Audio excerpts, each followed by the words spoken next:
বীর মুক্তিযোদ্ধাকে জুতার মালা পরিয়ে হেনস্থা, দেশ রূপান্তরের খবর বিস্তারিত পড়ে দেখি আসলে ঘটনাটা কি। কুমিল্লার ১৪ গ্রাম উপজেলায় এক বীর মুক্তিযোদ্ধার গলায় জুতার মালা পরিয়ে লাঞ্ছিত করার ঘটনা ঘটেছে। গতকাল রোববার দুপুরে উপজেলার কুলিয়ারা প্রাথমিক বিদ্যালয়ের সামনে হেনস্থার শিকার হন বলে জানিয়েছেন বীর মুক্তিযোদ্ধা আব্দুল হাই কানু। ওই ঘটনার ১ মিনিট ৪৬ সেকেন্ডের একটি ভিডিও গতকাল রাতে ফেসবুকে ছড়িয়ে পড়লে অনেকেই বিষয়টি নিয়ে ক্ষোভ প্রকাশ করেছেন। স্থানীয়রা বলেছেন, মুক্তিযোদ্ধা কানু কৃষক লীগের কেন্দ্রীয় কমিটির সদস্য। আওয়ামী লীগের সাবেক এমপি মুজিবুল হকের রোষানলে পড়ে বিগত ৮ বছর এলাকায় যেতে পারেননি।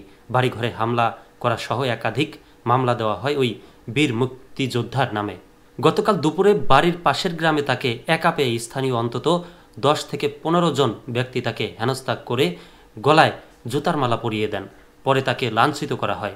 তাদেরই একজন ঘটনার ভিডিও করেন। ৭৮ বছর বয়সী আব্দুল হাই কানুর বাড়ি ১৪ গ্রামের বাতিশা ইউনিয়নের লাদুয়ারা এলাকায়। তিনি আওয়ামী লীগের রাজনীতির সঙ্গে জড়িত ছিলেন।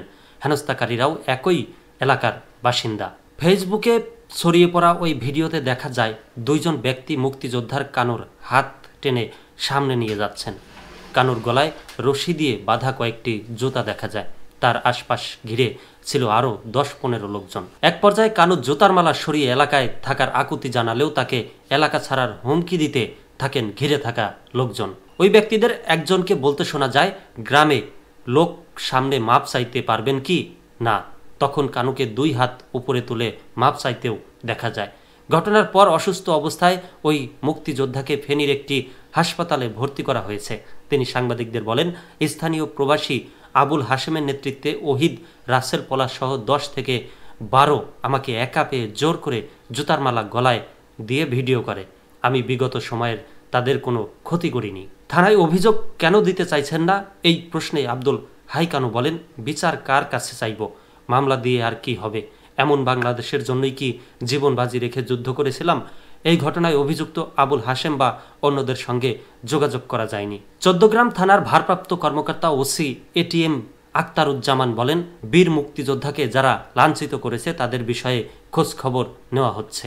তিনি বলেন, ঘটনার পর ওই মুক্তিযোদ্ধা মোবাইল ফোনে বিষয়টি আমাকে জানিয়েছেন। তবে এ বিষয়ে তিনি লিখিত অভিযোগ করবেন না বলেও জানিয়েছেন। রাতে ভিডিওটি ভাইরাল হওয়ার পর আবারও তাকে অভিযোগ দিতে বলা হয়েছে।